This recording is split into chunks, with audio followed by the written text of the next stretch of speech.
ಮಿತ್ರರೇ, ನಾನು ಹನುಮಂತ ಅಂಕುಶ್. ನನ್ನ ಸುದ್ದಿ ಮಾಧ್ಯಮಕ್ಕೆ ತಮ್ಮೆಲ್ಲರಿಗೂ ಸ್ವಾಗತ. ಜಂಟಿ ಕ್ರಿಯಾ ಸಮಿತಿ ಮೇ 20ಕ್ಕೆ ಸಾರಿಗೆ ಮುಷ್ಕರಕ್ಕೆ ಘೋಷಿಸಿದೆ. ಇದನ್ನು 20 ದಿನ ಬಾಕಿ ಇದೆ.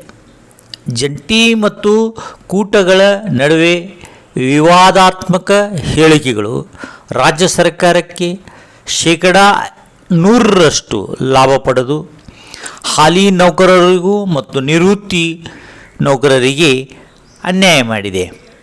ಹಾಗೆ ಎಲ್ಲ ಸರ್ಕಾರಗಳು ಸಹ ಸಾರಿಗೆ ಸಂಸ್ಥೆ ಮೇಲೆ ತಾತ್ಸಾರ ಭಾವನೆ ತಾಳಿವೆ.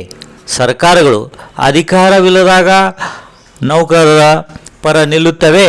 ಅಧಿಕಾರ ಬಂದಾಗ ತಾವು ಹಿಂದಿನ ಹೇಳಿಕೆಗಳನ್ನು ಮರೆತು ಬಿಡುತ್ತವೆ. ಇದು ಎಲ್ಲ ಸರ್ಕಾರಗಳು ಮಾಡುತ್ತಿದ್ದಾರೆ.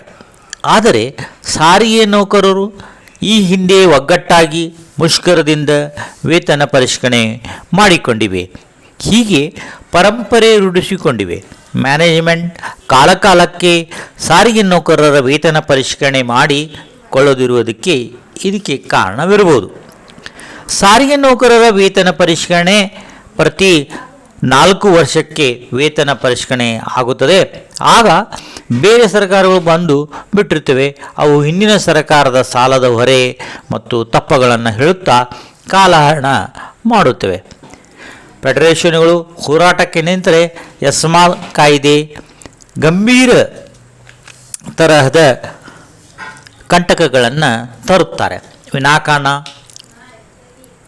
ನೌಕರರ ಡಿಸ್ಮಿಸಲ್, ವರ್ಗಾವಣೆ, ಶಿಕ್ಷೆ ಮತ್ತು ಗಂಭೀರ ಸ್ವರೂಪದ ಶಿಕ್ಷೆಗಳನ್ನು ನೀಡಿ ಸಾರಿಗೆ ನೌಕರರ ಬೆನ್ನೆಲುಬುಗಳನ್ನು ಮುರಿಯುತ್ತಾರೆ.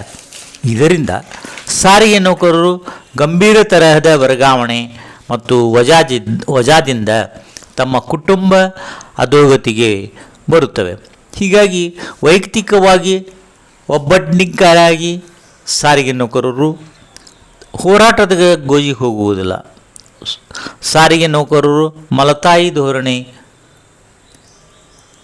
ಪಡೆದುಕೊಂಡಿವೆ.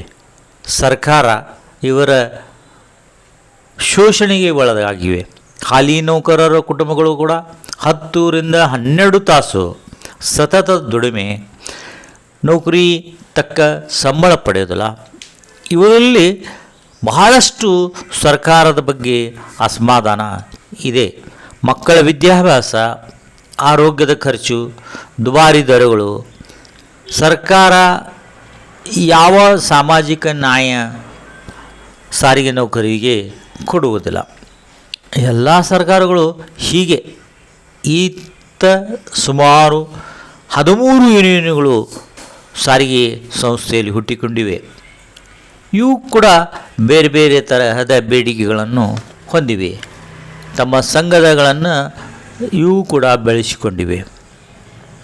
ಸೋಷಿಯಲ್ ಮೀಡಿಯಾದಲ್ಲಿ ಒಬ್ಬರಿಗೆ ಒಬ್ಬರು ವಿಡಿಯೋಗಳನ್ನು ಮಾಡಿ ಇನ್ನೊಬ್ಬರಿಗೆ ಹೇಳುವ ವಿಡಿಯೋಗಳು ಸರ್ಕಾರಕ್ಕೆ ಮುಟ್ಟಿ ಅವರು ಆ ವಿಡಿಯೋಗಳ ಮೂಲಕ ಒಗ್ಗಟ್ಟಿನ ಫುಲ್ ಎನ್ಕ್ಯಾಶ್ಮೆಂಟ್ ಮಾಡಿಕೊಂಡಿರ್ತಾರೆ. ಸರ್ಕಾರ 38 ತಿಂಗಳಲ್ಲಿ 26 ತಿಂಗಳ ಬಾಕಿ ಅನೌನ್ಸ್ ಮಾಡಿ ಇನ್ನೂ ಹಾಲಿ ನೌಕರರಿಗೆ ಮತ್ತು ನಿವೃತ್ತಿ ನೌಕರರಿಗೆ ಇದುವರೆಗೂ ಕೂಡ ಪಾವತಿಸಿಲ್ಲ. ಸರ್ಕಾರವು ಬಜೆಟ್ನಲ್ಲಿ 1273 ಕೋಟಿ ಬಿಡುಗಡೆ ಮಾಡಿದೆ. ಆದರೆ ಇದುವರೆಗೂ ನೌಕರರಿಗೆ ಬಿಡುಗಡೆ ಮಾಡಿಲ್ಲ. 1273 ಕೋಟಿ ಬಿಡುಗಡೆ ಮಾಡಿದ ನಂತರ ಆ ಹಣ ನೀಡದೇ ಇರುವುದು ಎಲ್ಲರಿಗೂ ವಿಷಾದನಿಕರ ವಿಷಯವಾಗಿದೆ. ಯೂನಿಯನ್ಗಳ ಹೋರಾಟ, ಸಾರಿಗೆ ನೌಕರರ ಪಾದಯಾತ್ರೆಗಳ ಮೂಲಕ ಮುಷ್ಕರಕ್ಕೆ ಇಳಿದಾಗ ಈಗ ಸರ್ಕಾರವು 450 ಕೋಟಿ ಬಿಡುಗಡೆ ಮಾಡಿದೆ. ಆದರೆ ಅದು ಕೂಡ ಕಾಗದ ರೂಪದಲ್ಲಿ ಇದೆ. ಇವತ್ತಿನವರೆಗೂ ಅವರ ಅಕೌಂಟಿಗೆ ಇನ್ನೂ ಜಮೆ ಆಗಿರುವುದಿಲ್ಲ. ಜಂಟಿ ಕ್ರಿಯಾ ಸಮಿತಿ ಮುಖಂಡ ಜಗದೀಶ್ ಅವರು ಹೇಳ್ತಾರೆ, ನಾವು ಒಗ್ಗಟ್ಟಾಗಿದ್ದೇವೆ. ಇದು ಎಷ್ಟರ ಮಟ್ಟಿಗೆ ಒಗ್ಗಟ್ಟು ತೋರಿಸುತ್ತದೆ ಎಂಬುದು ನಾವು ಕಾದ ನೋಡಬೇಕಾಗಿದೆ. ಈಗ ಇವರಲ್ಲಿ ಬರುವ ಬೇಡಿಕೆಗಳು ಏನು?